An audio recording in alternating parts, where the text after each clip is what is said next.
കൂടുതൽ വാർത്തകളും വീഡിയോകളും കാണാൻ ഈ ചാനൽ സബ്സ്ക്രൈബ് ചെയ്യുക. കൂടെ ബെൽ ബട്ടൺ അമർത്തുക. നമസ്കാരം. ഏഷ്യൻ ടിവിയുടെ ഈ എപ്പിസോഡിലേക്ക് എല്ലാ മനഃപ്രേക്ഷകർക്കും സ്നേഹം നിറഞ്ഞ ഹൃദയം നിറഞ്ഞ സ്വാഗതം. ഇന്നത്തെ നമ്മുടെ വിഷയം എന്താണെന്ന് വെച്ച് കഴിഞ്ഞാൽ, ഗുരുതി പൂജ ചെയ്താൽ ശത്രുദോഷം അകലുമോ? ഗുരുതി പൂജ എന്ന് വെച്ച് കഴിഞ്ഞാൽ വളരെ നമ്മൾ ചിന്തിക്കേണ്ടതും വളരെ വൃത്തിയായിട്ട് ചെയ്യേണ്ടതുമായിട്ടുള്ള കർമ്മങ്ങളൊക്കെയാണ്. ക്ഷേത്രങ്ങളിലും മറ്റും ഗുരുതി പൂജകൾ ചെയ്തു വരാറുണ്ട്.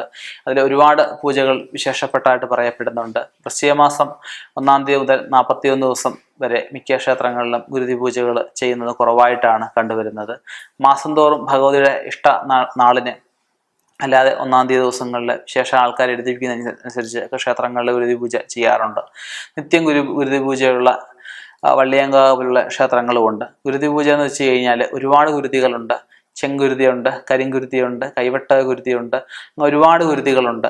നമ്മുടെ ഭാവങ്ങളിൽ ബീവത്സ ഭാവത്തിനെയാണ് ഗുരുതി പൂജ കൊണ്ട് നമ്മൾ ഉദ്ദേശിക്കുന്നത്. ഗുരുതി പൂജയ്ക്ക് തേന്, ശർക്കര, കൽക്കണ്ടം, മുന്തിരി, അവല്, മലര്, മഞ്ഞൾപ്പൊടി, ചുണ്ണാമ്പ്, കവുങ്ങും പൂക്കില, പോളപ്പദം, കൊലവാഴ, അങ്ങനെയുള്ള ഒരുപാട് ദ്രവ്യങ്ങൾ, ചൂരില്, അങ്ങനെ ഒരുപാട് കാര്യങ്ങൾ ഉൾപ്പെടുത്തിയാണ് നമ്മൾ ഗുരുതി പൂജ ചെയ്യുക പതിവ്.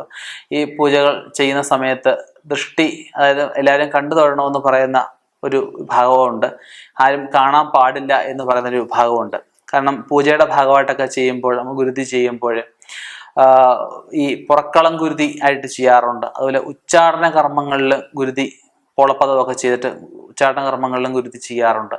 ഈ സമയത്ത് ഉച്ചാരണ ഗുരുതി ആരും കാണാൻ പാടില്ല, ദർശിക്കാൻ പാടില്ലെന്നാണ് പറയപ്പെടുന്നത്. കാരണം ഒരാളുടെ ബാധാവിഷയത്തിനെ പ്രകൃതിയിൽ ആവാഹിച്ച് നമ്മൾ കൊണ്ടുപോയി ഉച്ചാടിക്കുക, അതായത് അന്യത്രവാസം, അന്യദേശം വിട്ട്, ഈ ദേശം വിട്ട്, ഈ ആളിൽ നിന്നും വിട്ട്, ഈ ആളുടെ കുടുംബത്തിൽ നിന്നും വിട്ട് വേറെ ഏതെങ്കിലും ദേശത്ത് പോയി വാണുകൊള്ളുക എന്ന രീതിയിലാണ് ഈ പറഞ്ഞ ഭൂതപ്രേത വിഷയങ്ങളെ, ബാധാവിഷയങ്ങളെയൊക്കെ നമ്മൾ ഉച്ചാരണ കർമ്മം ചെയ്യുന്നത്, അന്യത്രവാസം കൽപ്പിച്ച് നമ്മൾ പറഞ്ഞയക്കുന്നു.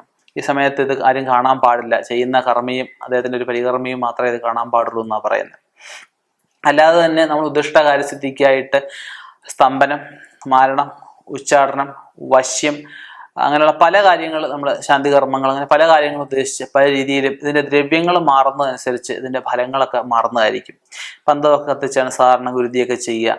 തള്ളിപ്പൊടിയൊക്കെ എറിഞ്ഞ് നമ്മൾ പുറക്കള ഗുരുതിയായിട്ടൊക്കെ ചെയ്യുമ്പോൾ ഇതിനകത്ത് എല്ലാ കാര്യങ്ങളും ഇതിനകത്ത് നമ്മൾ പ്രതിപാദിക്കാറുണ്ട്. എല്ലാ കാര്യങ്ങൾക്കും വേണ്ടി ഉദ്ദിഷ്ടകാര്യസിദ്ധിക്കൊക്കെ വേണ്ടി നമ്മളത് ചെയ്യാറുണ്ട്.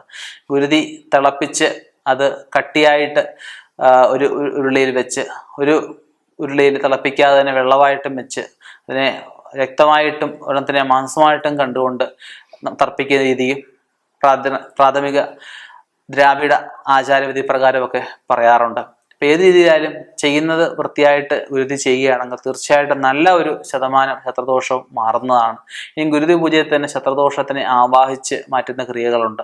അതുകൂടെ ഇതിനോടൊപ്പം ചെയ്യുകയാണെങ്കിൽ തീർച്ചയായിട്ടും ഉള്ള വിഷയങ്ങൾ മാറുകയും, മാന്ത്രികർമ്മങ്ങളിൽ പെടുന്ന പല വിദഗ്ധമായിട്ടുള്ള ഗുരുതികളുണ്ട്. അതൊക്കെ ചെയ്യുകയാണെങ്കിൽ ശത്രുക്കൾക്ക് വളരെ ബുദ്ധിമുട്ടുകളും, ഈ ദോഷം ചെയ്ത ആൾക്കാർ ചിലപ്പോൾ ദേശം വിട്ട് തന്നെ, നാട് വിട്ട് തന്നെ പോകുന്ന അവസ്ഥകളും ഉണ്ടായി എന്ന് വരാം. പല മാന്ത്രിക ഗ്രന്ഥങ്ങളും അതിനെപ്പറ്റിയൊക്കെ പ്രതിപാദിക്കുന്നുണ്ട്.